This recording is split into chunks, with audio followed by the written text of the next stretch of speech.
आज हमारा ग्वालियर जाने का कार्यक्रम था और मुझे बेहद अफसोस के साथ कहना पड़ता है, आप लोग जानते हैं कि पिछले 2-2.5 महीने से उत्तर प्रदेश के किसी जिले में हमें नहीं जाने दिया। और आज जब ग्वालियर जाने का हमारा प्रोग्राम था तो हमारे मित्रों ने, साथियों ने प्रशासन से जब अनुमति मांगी हमारे प्रोग्राम के लिए तो वहां से अनुमति नहीं मिली।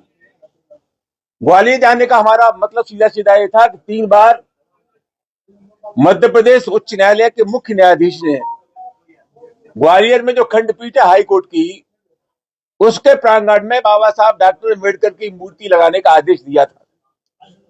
यह अत्यधिक चिंता का सबब है कि कुछ लोग जानबूझ करके ऐसे हालात पैदा कर रहे हैं जिसके चलते वहां तनाव पैदा हो।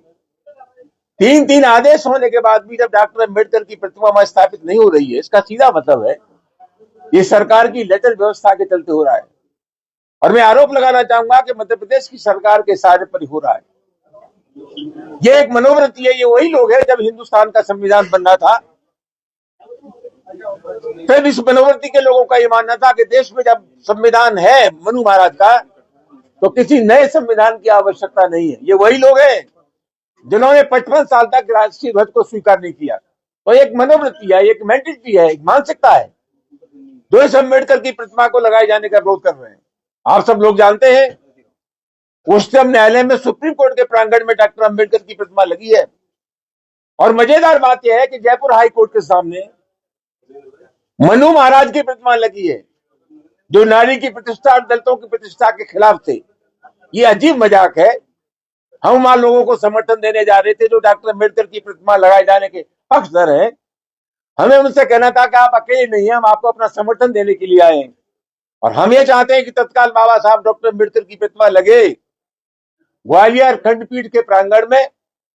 ये अत्यधिक चिंता का विषय है और मध्य प्रदेश की सरकार का जो रवैया है वो अत्यधिक चिंता का विषय है। हम सरकार की शक्तियों को जानते हैं। अगर मध्य प्रदेश की सरकार चाहती तो वह चंद मिनटों में ही डॉक्टर अम्बेडकर की प्रतिमा लग जाती। हम विनम्रता पूर्वक आग्रह करना चाहेंगे कि तत्काल लोग अपनी हरकतों से बाज आए, वहां तत्काल बाबा साहब डॉक्टर अम्बेडकर की प्रतिमा लगे, वरना पूरे देश और दुनिया में बाबा साहब डॉक्टर अम्बेडकर के मानने वालों की एक फौज है। वक्त रहते वहां प्रतिमा न लगी तो ये जन आंदोलन बनेगा, पूरे देश का आंदोलन बनेगा जिसकी पूरी जिम्मेदारी मध्य प्रदेश सरकार की होगी। आज सपा का वहाँ अनिश्चितकालीन धरना था, उसको अनुमति नहीं दी गई, इसको किस तरह से देखते हैं? वो अनुमति तो मेरे नाम से थी ना। अनुमति देने का मतलब ये था कि हम जा रहे हैं, हमारा प्रोग्राम था। तो कुल मिलाकर के, और मैंने समाजवादी पार्टी के लोगों से आग्रह किया था कि न सिर्फ समाजवादी पार्टी, जो मूर्ति लगाए जाने के पक्षधर लोग हैं, अधिवक्ता हैं, तमाम सामाजिक संगठन है, उन सबको मिलाकर के कार्यक्रम करना चाहिए। तो उन्होंने अनुमति मांगी थी, लेकिन सब तरह के लोगों को मिलाकर के हमारा आंदोलन होना था, हमारी सभा होनी थी, जिसकी अनुमति ग्वालियर प्रशासन ने दी।